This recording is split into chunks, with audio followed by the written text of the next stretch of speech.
fantastic that we now have this deer survey that's online.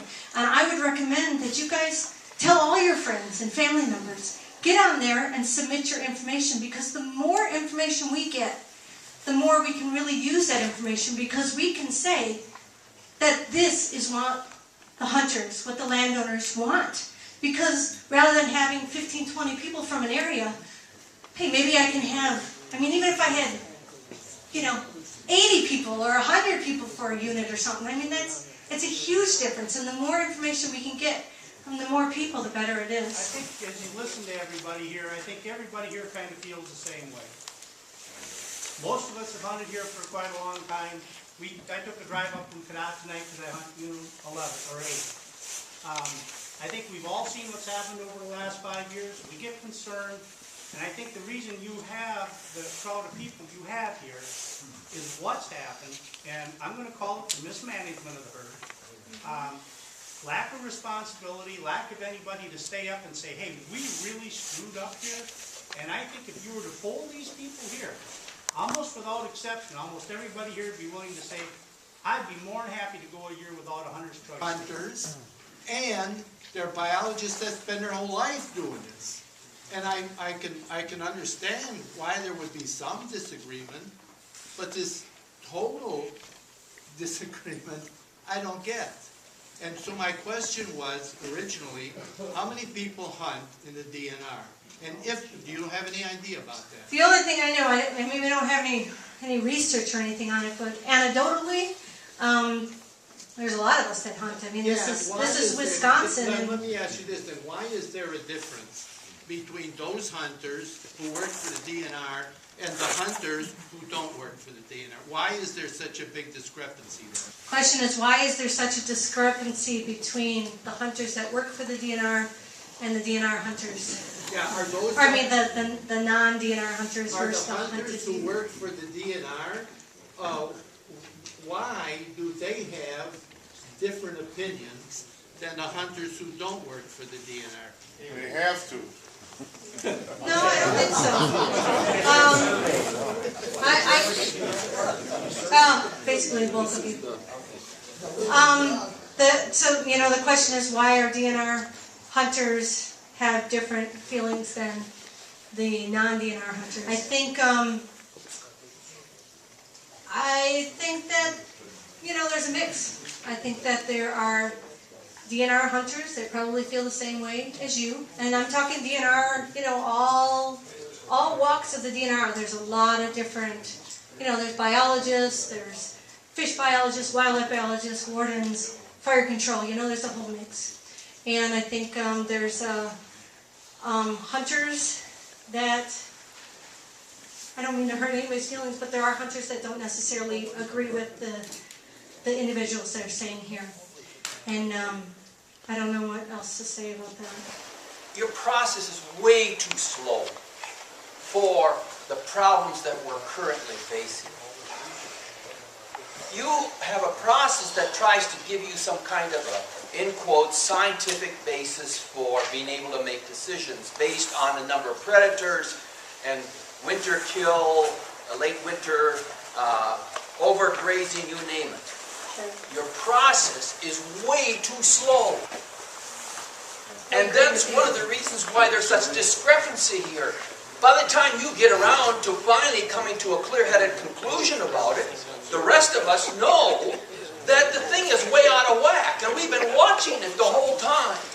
But the DNR is busy with its scientific study process to come up with it, plus what we talk about, the politics in Madison. And I think that process has got to be dealt with, especially when you've got big holes that you create with your false assumptions. And you just admitted that you have failed in one of your assumptions to take into account predators and their population levels. And now you're trying to fix that by trying to get a bead on it. In the northern country, in winter, we're not in winter. We need some result here. And there are plenty of businesses, plenty of institutions today, large and small, who do a very good job, and they know they got to do a good job of reaching out to their customers or the people that they serve and get information so that they can make good decisions to be able to serve those constituents. And they do a good job on it. You know who we are. You've got our numbers, you've got our addresses. You certainly can get in touch with us when you need to with very well-designed ways of reaching out to us. But you are not doing that. These people here are not being contacted and talked to and visited and being employed in your process for arriving at a clear understanding as to what is going on out there in the natural environment. And I think that's the problem. You are way behind the curve. And the rest of us have to put up with it. Yeah, I hear what you're saying. I'm hoping that the survey will really help with that. So that's what I'm saying. I mean, it may not be the best way to get the information, but it's a start anyways, and it's... But you know, you've got all our numbers and addresses. There's a whole lot more of us out there, as you've indicated. Right. You know, you can get in touch with all of us. You know what, if this problem gets to be greater, you aren't going to be able to have enough room in a room like this for all of us, because we're going to start showing up. It's going to get to be a bigger number every year, because the process that's being employed by the DNR is behind the curve. What? Behind the curve. Unit 9, I believe we had 9,200 bonus permits available. And according to your thing, this year, we won't have any. No, we will. Okay, well, You guys unfortunately, we did something. Right now, we are But how having did we some. get to that? Because for the last 3 or 4 years I've been coming to these meetings, it's been, if the harvest is up, there's more deer to kill. If the harvest is down, we didn't do our job, there's more deer to kill.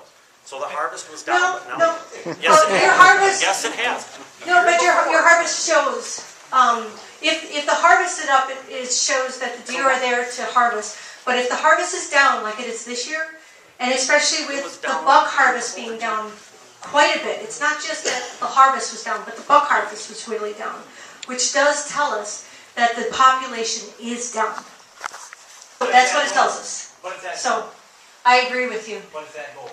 But we were... Population down. You said first you're saying it's down now, and then the second goal you're saying it's that goal. It's down, but before, our estimates were that we were quite a bit above goal. But we are down, and we may have, last year, we very well may have overestimated our population. And so, that's what we're doing, that's why we're being extremely conservative this year. For Unit 9, we are going to have bonus permits? Or Yeah, just not go- very many though. Or just go tags? Ambulance permits are go I tags. mean, but isn't a bonus permit like a $2 bonus permit? Doesn't come... Well, it'll be a $12 tag. There's no $2 tags available for any of our But the units. drastic reduction in bonus tags, which I'm very happy about, don't get me wrong, I'm happy, thrilled to death about it, is because We see the population down. But it's been down It's for years. It's because the kill is down. Not only the regular kill, but the total kill, but the This buck kill. doesn't seem to be consistent. Is the DNR recognizing finally, obviously you are, that the kill is down, or did we squawk enough that they finally went, hey, wait a minute here? No, we're recognizing from what we see in our harvest information and from input from all of you out in the field hunting, the numbers and what you are seeing are showing that our numbers are down. So like in 8 and 9, the